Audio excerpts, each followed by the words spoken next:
remaining. You got this. No. I'm so sick of playing with randoms, man. Are you serious? Come on. Are you tired of losing? Who is that? Do I have the solution What? for you? Are you tired of carrying randoms? Well, do I have the solution for you? I have an app that can help you find friends. They have an amazing Discord server where you can react to roles, to games that you play, and find people all over the world. You can also promote yourself in certain clips that you have, and you can promote your streams. They have a great community behind you, some teammates, and stars. Let's go, guys. Let's go. Easy dubs. Thanks, app.2. Last round before the switch. Ladies and gentlemen, welcome back to another episode of the Team Notorious podcast. I believe, chap, we're going to be calling this the throne here soon. But we are joined by the one and the only Mr. Connor WEEMAN Chilton, the GOAT, some might say. He is a legend in the Call of Duty scene. Absolutely, no questions asked. Absolute menace at 24 years old. And in the podcast, he's the second best I caught in here. Obviously, me being the first. Not sure about that. No, not. It's definitely false. That was false. I'm actually awful. But so, WEEMAN, we obviously, we're coming in on a little over a month of having you under Team Notorious. We are a new brand in the scene, new organization. We picked you guys up 5 days before. What has it been like so far compared to like other orgs? Because I know you're on some pretty well-known orgs, especially like Team War and stuff. So what is kind of like the difference, what you've seen, and maybe some likes and dislikes compared to like a bigger type of organization? I mean, obviously I've been under some more established in the scene anyway. Yeah. But you guys are just some of the friendliest org owners I've had, and it's easy to just like chill at events sometimes. Like some orgs would, especially like the bigger ones, will just leave you to it because it's obviously like sometimes they're not even too interested in it. They're just sort of there to have a team. So definitely a more friendly, like oriented org. So that's good. Yeah, that's kind of how we try to do it, especially because like we are we're just a group of people your guys' age, chasing a dream. And when we were able to, like, when I replied to the tweet, like, and you messaged me saying like, hey, you looking to sponsor us? And I was like, yeah, I don't know how any of this works, but like, let's do it.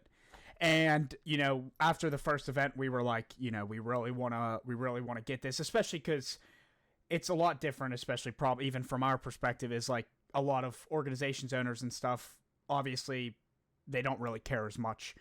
Not all, but some might not care as much about the game, but like watching you guys play like is literally it's awesome. Like we watch every single event. We're updating Jack's brother during like every event, just like because he's like, what stream is it on? So like we enjoy having you guys on the team as well. It's been incredible. Obviously we're still early in the season, but like watching the Challengers Cup 3 win was like, you guys saw the VOD. Like I'm standing up swearing. That was crazy being a part of it. Wow. Yeah. It was like I literally was extremely drunk probably 10 minutes after you guys finished because we were just taking shots and stuff. Like it was so much fun to see. Even obviously you're not super familiar with like our GTA roleplay server, but we had like 25 people who literally are watching every single one of your guys' events as well, just from our GTA community. Yeah, that's super cool, man. And I think you sent us a picture of like how many people in there. It was actually crazy. Yep. Yeah, so we got a bunch of people, some of them ordering merchandise. One of our developers for our city, he's from very close to where you live, and he just ordered like 4 hoodies. Yes. And obviously another thing is we got you jerseys within 3 days. Yeah. I don't know how. Honestly, that was impressive. They were the most makeshift jerseys. We were like trying to do overnight shipping, and everyone finally. I went to like 7 print stores, and finally like one person did it. But we do have official jerseys for this next major coming up. Super comfortable. We're gonna have actually 8 of us. It's 7 us owners. Every single owner is gonna be there. Plus a buddy of ours, a lifelong buddy, and my father and mother are coming to this event yet again because you guys are buying out the venue. Yeah, we're gonna be decked out. We're gonna have you 4. We're gonna have 8 of us in the nice hoodies. My parents' merch just came. Like my mom basically just comes along because my dad wants to go, so he's not alone. And but he gets Damascus every year. He's 54 years old. Oh, he's a grinder then. He's a grinder. He is so awful at COD. He is so bad. But he does grind. So he loves watching the team play. He never really got big into the pro league, but like after this, like he doesn't miss. He'll have it on his phone at work. Maybe I shouldn't have said. Hopefully, no one from his work watches him. He buys Cam beer, and Cam and him just get shit faced at the events. And I just realized I'm gonna have to break your dad's heart because he was so proud of how many guns he's getting platinum, and like I just got polyatomic. He got polyatomic. Oh really? Yeah, yeah. He just got it. You guys are grinders. I'm not. I don't have anything. I don't play enough pubs for that. Yeah, that's stressful to me. No, it sucks. It's super stressful. I've gone for a couple of years. I end up just getting the ARs, and I just think, oh no, I'm chalking it. Yep. That's literally I'm not. It's the best category, and I still lose my head. Like I'm not doing it anymore. Yeah. Well, speaking of like ARs, you obviously like from our perspective, like I've watched competitive COD for probably 4 years now, heavily invested, watching a bunch on the Insight and stuff. So like I know what's going on and stuff. So we always try to like map out, obviously, because one, we're not the coaches, so we're not in your voice calls and stuff. Would you say you're the in-game leader, like the kind of like the glue? Because let me tell you, your guys' mental, you could literally get smoked the team. Like you can get 6-0 in search, and you come out the next map just frying all 4 of you. Is it you keeping everyone's cool, especially for someone as eager as Eric, who is like so high energy? There's no keeping that guy cool. That guy's always raring to go, man. But I mean, it's a weird one. Like that's just part and parcel of it. Like when you're competing, I mean, you just got to take losses will happen. Like you just got to take them on the chin and sort of. If you're not out the series, then there's no point dwelling on the previous maps. And absolutely. Then like the in-game leader stuff, I wouldn't really say so. Like we're all, when it comes to like learning the game, we're all fairly equal. Yeah. In a sense, but it's like I could maybe say I was the most vocal in game. Yeah. You could say that maybe. So, but not too much. Absolutely. Well, we just saw the video that Eric tweeted of him. It was P2 on what is it, LSI? On the Hydro map. Yeah. Was it when Jack was shutting and opening the door? No, it was when them two were staring at each other. Oh. Yeah, it was that one. It was. Yeah. Those guys are the biggest trolls, bro. You see so many clips. It happens every day. I see shit like that. It's just so fucking annoying. At that. It's funny because when we were watching it, we hear you like full-blown serious comms. Oh yeah. And then you just see Jack. Every day I see something, whether it's a team nade or it's just some trolly shit, man. I lose my head sometimes. Boom, baby, sicky. 90% of the time it's a good laugh and it's funny, but it's like the other 10, like I'm trying to learn something and I'm just seeing this guy fucking dolphin dive off a window or something. Honestly, it gets to me sometimes, but most of the time it's funny. It's definitely good, like especially like I obviously like this is our first team, so we've never had to see chemistry between teams, but I feel like that you guys have that. You guys have that combination of, like, you guys are all cool, you guys are friends, you can laugh together, but it's not like you're just doing that and getting shit on. Yeah, I mean, we take the piss out of each other every day. That's a good team. If you're too serious, you're not gonna have enough fun, and it's like you gotta have a good balance between having fun and learning the game. So I think we do have quite a good mix. Yeah, absolutely. It's even like the chat.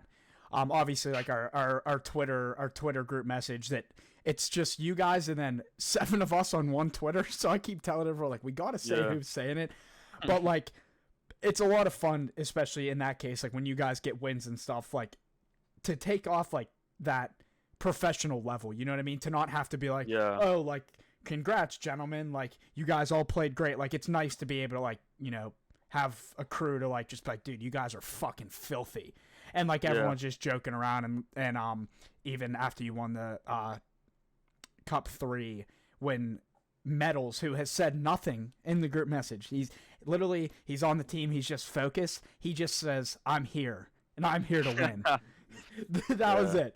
And it's just, it's a lot of fun, really. Like, you know, we want to obviously have that professional level of supporting you guys, but also not, you know, let you guys be your age and fuck around and win. Yeah. You know what I mean? I mean, some of the biggest orgs, like, they're all sort of like that way with their teams, like, as in that the owners get involved.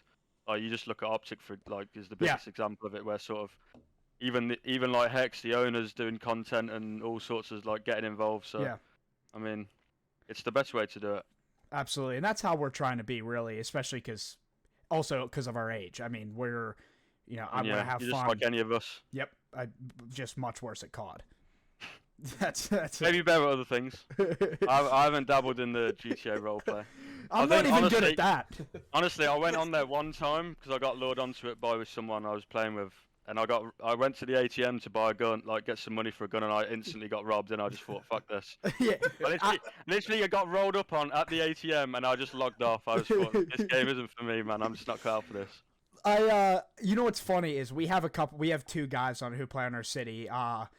It must be, dude. UK aim just must be stellar because they're from the UK as well, and they their shots are incredible. Like they're spot on. Obviously, they're doing keyboard and mouse, but we are controller friendly. So maybe at some point I'll just have you come take the sticks and just come in there and smoke them for me. I might have to give it a try in the off season. Because the only time I could beat them is if I go into God mode. But yeah, no, I know. So why, like, obviously COD during the season, that's your game. Like, you're playing that, you're grinding, you guys are literally scrimming every day, you know, perfecting yourselves. I know, Chap, you wanted to ask kind of what when did you realize, like, oh shit, I can do this and I want to do this? I mean, I don't know if you guys know what game battles is. You probably do. It's like I had two older brothers, so I was playing Call of Duty from an extremely young age. Yeah. Like I think around like 7 on like COD 2 was when I first had a Call of Duty, and it was like, oh, you're sharing an Xbox 360 with your brothers, and you don't get much time. And then, like, because I had two brothers, like, it eventually got like my oldest brother had his own, and then me and my middle brother would like share one. Yeah. And then at the age of 9, I think on COD 4 was when they started playing GBs, but they thought I was too young to be on the team. So then the next year, like, I got pretty good, just grinding as I did, like, any time I wasn't at school. And then I started playing GBs from like World at War, which was Call of Duty 5, I guess you'd call it. Yeah. And we was playing GBs up until like Black Ops 1. Mm-hmm. So I knew I was good, but it's like I didn't even know the competitive scene at all. Mm-hmm. And then I didn't play like Black Ops 1, and then I think it was maybe, I can't remember the games in between. Black Ops 2, I was playing football or soccer, which is really cool, but I was playing that with my friend with some of my friends from school, and he was talking about the Black Ops 2 champs, and he was telling me about like how Haggie's team didn't qualify that year. No, they won that one. I can't remember which it was. There was a cursed team or something that didn't qualify, and it was like one of the bigger teams. Yeah. Or something weird happened, and that was what first got me into it. And then sort of COD Ghosts was when I started like playing 8s in like really low lobbies. But yeah. And then that's when I started knowing what competitive was, and then I was like watching all of COD Ghosts, like the competitive side of it. So, I mean, I was like a fan like anyone else. Like back in Ghost, I was like an Optic fan. Like I'd stay up and watch all the tournaments. So. Yeah. And then AW was my first event where I played quite well. So that was when I first thought, oh, I could do this. Yeah, and you're still doing it. Incredible. Oh yeah, a long time. I want to butt in real quick. I got a question too. Speaking of like, obviously, you're talking about learning the game so much, and obviously this is a question that I wanted to ask because I've always been curious about this. So obviously you play Call of Duty professionally. What is like the first week of a release like? Like what are pros doing? Oh, there is no sleep. No, there is. I genuinely on a midnight release I will go. Because purposely to like wake up for the release, and then I'll probably go through till like midday, play whatever tournaments. Like there's a lot of kickoff tournaments, like quite big money. So I'll play them for like 12 hours straight, and then I'll sleep for like probably 3 hours, and then just wake up and grind tournaments all night again. So it's like, obviously after that, after a couple of days of that, you end up having like a 12-hour sleep, and then you feel like the first few days are just crazy with the kickoff tournament. So it's like you're just playing, and at that point there's no respawn, so it's just constant S&D at that point. Yeah. And then after a couple of days, it's sort of the tournament slow down a bit, and you just recover a bit, and then normally a couple of weeks into the game, you might start scrimming or whatever. Yeah. So interesting. Yeah. So just an awful lot. Is connection is here? Yeah. Okay. I thought we lost you. So going into that, you mentioned like you were a fan, and obviously your buddy told you when you were playing football. The real football. The football that you play with your the feet. real football. Yeah. You said that he told you Haggie's team didn't make it. So like it kind of brought me to the question, like, what was it like? Like I obviously don't know, a ton of your experiences through your career, but obviously going into Raleigh, not only was it last minute of you guys getting a team, and then when we get there the night before, we found out Furious wasn't able to get in to the States. So what was it like, obviously, playing with a world champion and someone like as big in the scene as Haggie? I don't know if you guys were friends prior to this, or who. No, we never really spoke before. Obviously, I'm hoping he'd probably have heard of us or known who he was. But I think I played him a few times on Black. Oh, is that cut out when that happens? Nope, I still got you. Okay, but yeah, so maybe we played a couple of times. I think we actually played at World War II Champs. He beat me there. I'll say that. And I think at Black Ops 4 we might have met a couple of times, but I'm not sure. And then it's like, I think honestly, because he's been out of the game a couple of years, he was very sort of respectful of us and just saying, well, like, just put me where you want me, like, tell me what to do, really. Yeah. So it was very easy in that sense. It was sort of just, I mean, at that point we just had nothing to lose, really. So it was like, just, well, what happens. Like, if we do well, then it's an added bonus. But I found it more crazy. Just like, obviously, I knew he's a big personality and stuff, but just sort of because we was chilling around the event with him a bit more, like how many people really were coming up for like photos and autographs and stuff. So that was the impressive part for me that sort of I haven't seen really, because not that big in the scene. Absolutely, what you should be. I mean, that's kind of like we even talked with Ant in the rotation about kind of the challenger scene, to where we just were speaking with Electrify Steel owner as well about how, like, although they have that franchise league, I think that the challenger scene is starting to lighten up a little bit. Bring it, like, we have this open playing field, and like that's what we're also assisting, trying to work with other orgs and stuff into bringing that more to light. Because in reality, like, when you have your top like AM teams, you guys are playing at basically a very similar playing field as what the pros are playing in. Oh yeah, it is pretty neglected over the years. I think it is getting slightly better, and I think a lot more of these franchises are realizing that there is a lot of talent now. Because before it was sort of always the same cycles of players that would just be rotated around the teams, and like probably the bottom half of the league was quite unsuccessful a lot of the times. And it's sort of like, why would you be trying the same types of players that was not really giving you success? Yeah. So it's like, I think a lot of franchises have sort of dipped into challengers and then realised, oh, these guys are actually improving our team. So it's good to see it get a bit bigger. And sort of when those players drop down into challengers, obviously some of them just have been around for so long and they don't really want to play challengers. Yeah. But the few big personalities that have came in have sort of been a good voice for it and saying that like it's not really as good as it like there's not enough support down there as there should be, which does help over the years. Yeah, and that's also what we're kind of trying to play out. Like, how do we get this? Like I was talking with Electrify Steel. I was like, what can we do as organizations to kind of, obviously, we don't have a big name and you guys all are much more well known in the scene than we are, but like, what can we kind of do to assist? And I think Ant is definitely your first step in making the challenger scene, even with his little videos he's been posting, but the stats and the updates. And so obviously shout out the rotation again, because he definitely an unsung hero. Yeah, it's sort of absolutely. he does a lot of the coverage that just wouldn't be there otherwise. So Yep, agreed, 100%. He's getting our headshots and stuff for when we get to the event, getting a little bit of media and stuff because we can't keep using outdated pictures. yeah, I do owe him an interview.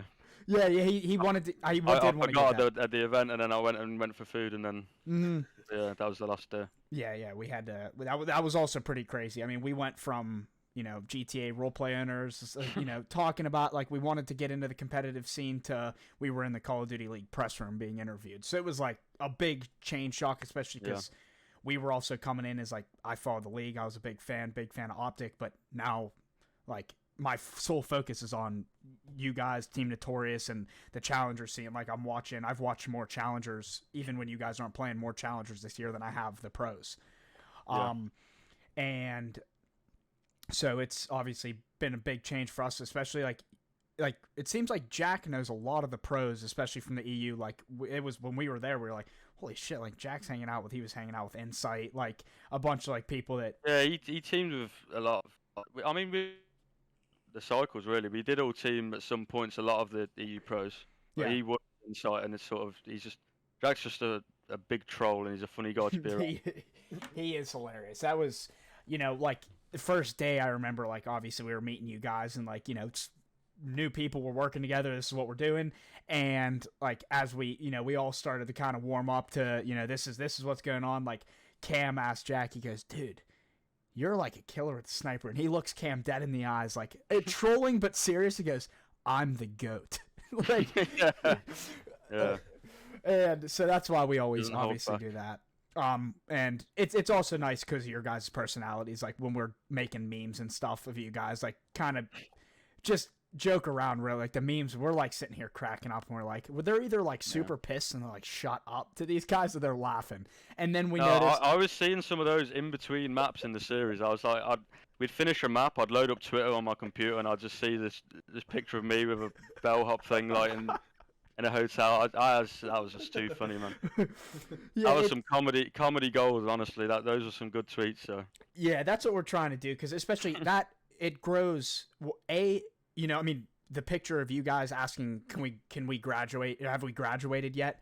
To at Tactical Rab, he actually put that tweet in his video and shouted out that we were beefing with him, and so, like, it brings attention to you guys as players, to the team, to the org, and to the Challenger scene. And, like, what is a little bit of comedy, that doesn't hurt no one, and it looks really good. And I hope that all orgs, take a little piece of that, because in reality, it's, this is what brings light to the scene. I mean, yeah, it's definitely not enough to just sort of do the standard, like, tweet updates of scores. Like, those are obviously important, but in a way, like you need to stand out and be different. Otherwise, like you won't get like unique fans. That's the thing really with the Call of Duty scene, is there's a lot of people that will actually be fans of your org as opposed to just us. Yeah. That come from those sorts of tweets that are good. So. Absolutely, yeah. It's been a ride, obviously. Like, I haven't even been able to like concentrate since Raleigh. Like, I just want to be in Boston. Like, I just now, like, Texas coming up, like Toronto's a killer time. I don't know if you were at Toronto last year, but yeah, it's an awesome place. And obviously, like, we're super pumped. I'm excited. Finally, we have some good jerseys. New logo. What do you think of the new logo compared to the last one? It's definitely a bit more mature than the dragon one. But I kind of like the dragon one. It was a bit goofy. It was like a bit goofy. It was a bit of fun. I don't know. I say, dude. No one else agrees. I said the dragon's goofy, dude. It was a bit of fun, to be honest. But yeah, it's a bit more mature, the new one. Yeah. It is clean as well. It brings that professional level in, obviously. I love that logo. Shout out to Sav, who actually drew that. That was hand-drawn by a girl in our GTA community, talented artist. And I just fell in love with it, and it kind of became our logo. And then when we kind of realized, like, you can't put that on a jersey because there's no really color scheme. Like, you can't really have, like, a gold jersey. So we obviously switched to the more simplified and stuff. But the other one's super cool. I actually recently just got the new logo tattooed on me. Oh Jesus! When you guys won Cup 3, when you guys were playing, I said if they win this, I'm getting it. I'm getting the tattoo. Oh, just for a cup, I imagine. I can't imagine what would happen if you. Then. It was just like the coming from literally developing a GTA server, and then all of a sudden I'm watching a team win. I know. To you guys, like, you know, it's another cup. Yeah. But like a first win, like that was like something like we were hyped. Oh my god, were we hyped? Like we had everyone just screaming. Everyone's microphones were just blowing out. Like, but no, like I don't know if I should be around if you guys win an LAN event. The amount of like You guys win adrenaline. Challengers Champs, Bears will get the whole roster tattooed on his forehead. Yeah, I will get you guys tattooed. I wouldn't go promising anything too soon because you never know what might happen. It might even be a curse actually, because I said that once at one event. It was I think it was at the start of Black Ops 4, and it was if you came top 4, you'd auto qualify for the Pro League. And what basically happened was we was in the open bracket, so there's like 16 or some teams that were automatically in the Pro bracket, and there was like a 200 team bracket gauntlet that was the open bracket. And I ended up saying if we auto qualify for the league, I'll get a tattoo because there was a tattoo parlor in the hotel. I was like, I'll just get a tattoo. I think it's like a throwaway comment. Next thing you know, we ended up coming 5th, 6th, and I was like, oh shit, I was this close to getting a tattoo. I was like, we've gone through the whole open bracket, we come 5th, 6th in the pro bracket. I was like, did I just curse us by saying that? Like, I don't know. It nearly happened. I don't know what it would have been, but if I had to I won't tattoo my face, but I will get another. We'll all get something. If you got when you guys come out, you know, if champs comes into play and you guys win champs, we'll think of something to anti-curse us with. You know, maybe I'll shave my head bald. I'll tell you that. I will make that promise right now. You're talking about the Grueler bracket, right? For CWL. That was like the main thing that everyone loved was the Grueler bracket, like the wide open bracket. Yeah. So what would you say for the fans who missed CWL? Do you think the Challengers fills in like that CWL gap that's not there anymore? I think with the CWL, it just sort of it had like an opportunity that everyone saw as a very slim opportunity, but it was like you had your chance to really prove yourself. As in, like, when now the CDL seems very like secluded from the challengers. It's sort of only just this year they've put us on some of the mainstreams. Yeah. Just like it feels like, and that's what will help challengers a lot is being on the main channels, because that thing goes live and however many thousands of people will get notifications, and however many will click on it. So it's like I think the CWL was really like sort of the golden era of like, because that was I was on my come up through those years, and it's like just the chance of going through the open bracket and playing the pros was so fun and cool to do. Yeah, no, it's pretty, you know, it's pretty incredible. Like even like looking back, World War II Champs was actually the first event I've ever went to, and I didn't watch COD at that time, so I just like. Cade said to me, he's like, hey, you want to go to Call of Duty Champs? Like, I watched a little bit of Optic, and I was like, yeah, like, screw it. Like, I'll go. And, you know, that's what got me into it, and that's how it was there, where they had, like, the main stage, and then they had that stage on the side. Yeah. And I played on that side. I played on the main stage and the side stage at that event. And so I was sitting there in the crowd just chilling. And that's kind of...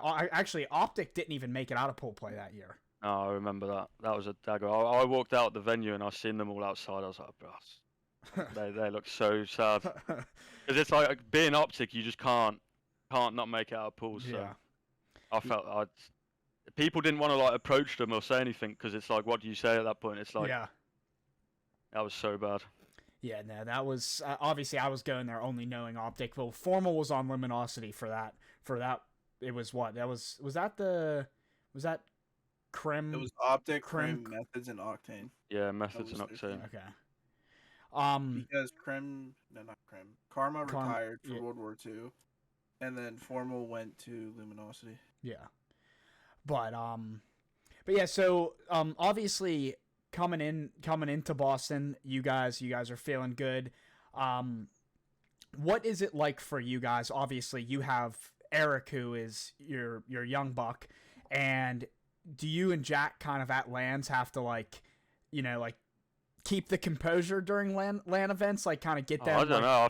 I think me and Jack are more excited at LAN events than Eric. I don't know. Like at home, it's just the standard sort of thing. But I mean, that's why we're still competing. Like to be honest, when you get to a certain age, it's like scrimming can be sometimes a bit tedious. Yeah. It's because as soon as you start making money or like it just does become like a job almost, and it's weird to like get that out of your mind that you're doing it as a job. So it's like the events is like what everyone's there for. So Yeah. I'd say me and Jack are more excited than anyone, especially me anyway. Well, I live for the events. Yeah, I mean, and you went from like when we first met you, like out of obviously it was only 3 of you guys, you Eric and Jack. Eric and Jack came up, and you were like you were pretty quiet at first, and then all of a sudden something clicked, and you all of a sudden had the biggest balls in the stadium. That was game day. Game day brings it out. Game day brings it out. And obviously, you know, the events, even they're incredible. Like especially like us watching you, and that's why like when we first came up, we were like, do they want us like, you know, like kind of, we didn't want to like stand right behind you and just be like screaming and stuff. Like, do they care? And then all of a sudden, you guys, like one of you guys came up, was like, dude, like you guys are getting hype. Like, thank you. And we were like, okay, like, you know, like we get hype. I try to like, if a team's like shit talking you guys, obviously I won't get in the shit talk, but like when they're like, sometimes I'll just like give them the stare, trying to make it a little nervous or something, just like stare at them or something while they're doing just shit talking. That's what me and Cam, the one dude was like just screaming at you guys, and I'm like, I don't know how you guys hold it in. I don't even notice half of it. I'm that dialed in. I just sort of. It makes me so angry. Like I hate people shit talking because I'm toxic in game chat. Like when people start shit talking. Me and Barrett are like the toxic duo. Like we love talking shit. I don't start it like, though. Being at an event, oh yeah, no, we don't start it. We just finish it. But being at like events, like if I were you guys, I'd be reckless. I'd be standing up, just letting them know like that they're shit. Like who were you talking to? Like who? I had my years of that. I sort of, I don't know. For my first few years, like even more just excitement and stuff. So I'd just be shouting even mid map. But I sort of over the years I've calmed down a bit during the map. Yeah, I'll talk my shit. I'll talk my shit after the map. Yeah, but it's like during the map I'm just that locked in. It's sort of, I don't know. Yeah, no, you're like when you look like you are absolutely locked. Like when you're playing. Like those respawns, dude, you just when you heat up, it's like there is no one stopping you. Yeah, I mean, I don't really get gassed in game because some of the stuff I did or do at events, like you'd think some other people would scream, but it's like I don't know. I'm just thinking of the next kill. Like I'm just I don't know. I just don't have time to think. We were gassed. Oh yeah, we're like I'm telling you, we get hype, and I'm super excited. You guys will get to meet Goldie. He is a goof, like an absolute fucking goof, like. Bald now. He's recently bald. And you'll get to meet like some of the guys like Goldie. He's a fucking killer. But we will be hype, and we're looking forward to it.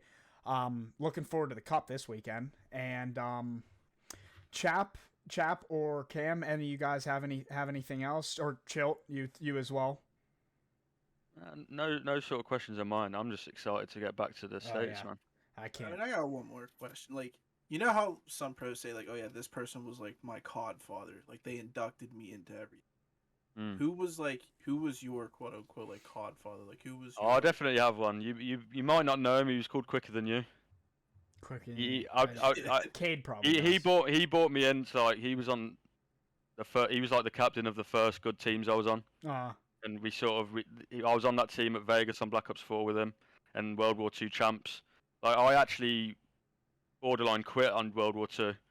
Wow. Because Champs was on the same weekend as like my brother's wedding, and then my stock was really low at that point. Yeah. It was like I was like, well, I'm not getting on a good team anyway. Like why go just to come last? And then he was on a good team and he asked me, and I was like, oh crap.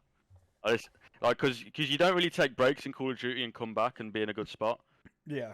And then like Black Ops 4, the same year after was like. Really my standout year, so it was like I did need that opportunity, so it'd definitely be Quicker Than You if anyone knows him, but he probably does. I do not, because I know a lot of the people now, a lot of like some of the history, but I don't date really any time before Black Ops 4. Like I just watched World War II champs and watched obviously Evil Geniuses win, but Other than that, thank you for joining us. You know, it's good to get you on. Obviously, we're gonna have a killer weekend coming up next weekend. Pretty sure Eric's more excited about the foosball table in the hotel other than the event. So, obviously, you know, we'll get to see that. But if he can reach it, that is. Yeah, we might have to We actually find might a be little we might be the smallest team in challengers. Jack brings it up a lot, but Mel's is fairly small as well, so we're all just Yeah, tiny. you guys, and we're all pretty short too, besides chat. Yeah. Yeah, we're like we're gonna look like We might have the Sure. smallest average height in the whole of challengers, and that is not a lie either. yeah, That's no, hilarious. seriously, we're gonna be like people are gonna think we just got off the school bus. But thank you very much for watching, everybody. Make sure you do go drop. Is it WEEMAN CC or WEEMAN _CC on Twitter? Underscore CC. WEEMAN yeah. _CC on Twitter. Make sure you go check out a few of our sponsors and partners. app.dude.gg, where you can discover, connect, and play with other gamers around the world. You can as well promote yourself as a streamer and content creator. Also check out Custom Controllers. You use code Notorious for 5% off your purchase. Incredible custom hand-painted controllers as well. A lot of new Nintendo Switch stuff on their website. It's pretty awesome. Thank you very much for watching, and we'll see you in Boston.